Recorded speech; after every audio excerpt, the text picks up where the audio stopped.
Moving on, we were chatting earlier about quad track and double track guitars, and you were mentioning that you've moved more towards double tracking guitars these days.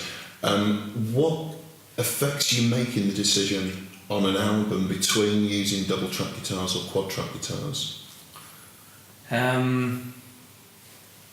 It's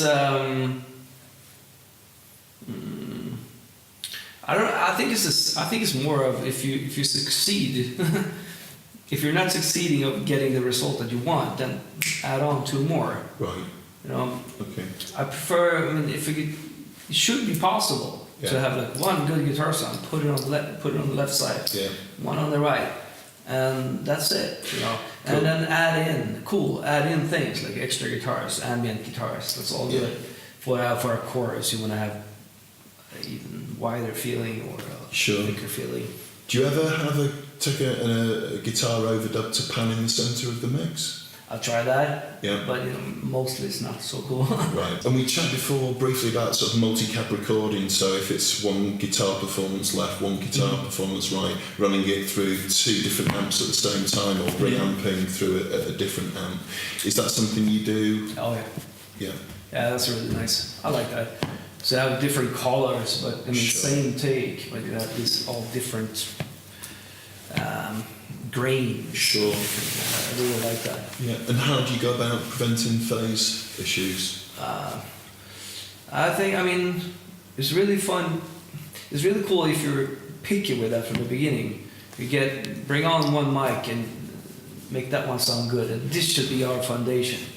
And then what else do we need? Bring in another mic, have one guy moving it around off and on axis, and then like the distance, and you sit in headphones and talking at the same time. There you go, tape that. Recording vocals, am I right in saying you'll compress them pretty heavily going down? Yeah, I like that. Yeah. Sort of like 12, 15 dB of gain reduction. Oh, fuck yeah. You should see, it looks ridiculous. It looks like a turd. But I like that. If it sounds good, it's good.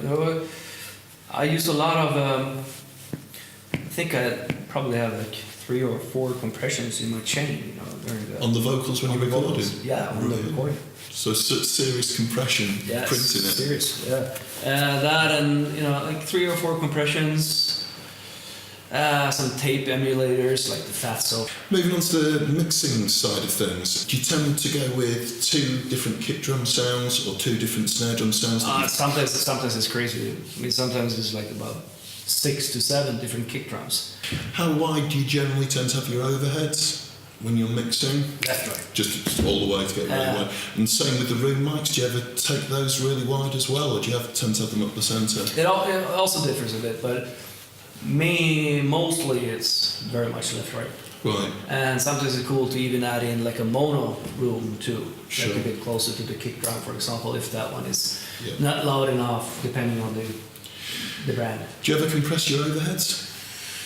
Yes. I like that. like this slow attack thing, and then... Yeah. So staying with the subject of drums and sort of control and separation, what's your general approach with gates on your kick, snare and toms, and does it differ with projects?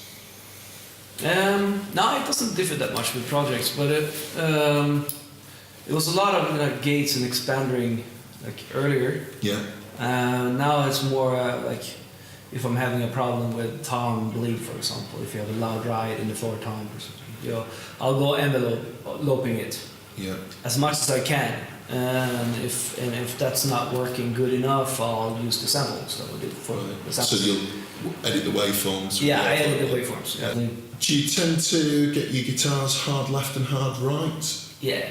All the way, just as wide as possible? Yeah, I kind of like that. Yeah, okay. I mean, I think most people like that. And do you ever actually compress your guitars? No. No, okay. No, I'm not a big fan of that. No, because they're already compressed? Yeah, in a way, yeah. I mean, I would the same thing. I mean, I'd rather go with volume. Yeah. Do you ever use overdrive on your vocals during the mix stage? Not so often anymore. Not so often nowadays, but I think a record will last longer the less effects you use on the vocals. That's, I think, that I'm working Yeah. for, trying to keep it as honest as possible. And with effects across a whole album, Yeah, I mean, I've never, very rarely use effects on drums. It's always the natural reverb groove. really, you're not using verbs on the drums? I don't like that. Really? And same goes for the vocals too. I would prefer to have it as dry as possible. If it sounds good dry, then you sort of succeeded in a way. Right. And So of course, delay is cool. Yeah, you use Yeah. delays in certain words and you do that. Sure. But not so much reverb. when you're mixing through the duality, do you tend to use compression over your master bus? A bit. A bit. Yeah. And do you leave that on? So what, maybe dB and a half of gain reduction? It's not much. It's Not much. more coloring it and Sure. and Do you leave that on when it gets sent off for mastering? When you export it? yeah. You leave that Yeah, on? yeah. Right, but it's only If just... it's good, it's good, you know. Yeah. I kind of have a setting that I really like, you know, and then I'm trying to implement that even from the beginning while starting working with drums, for example. I Yeah. had that little thing on already. When you're printing your final mix,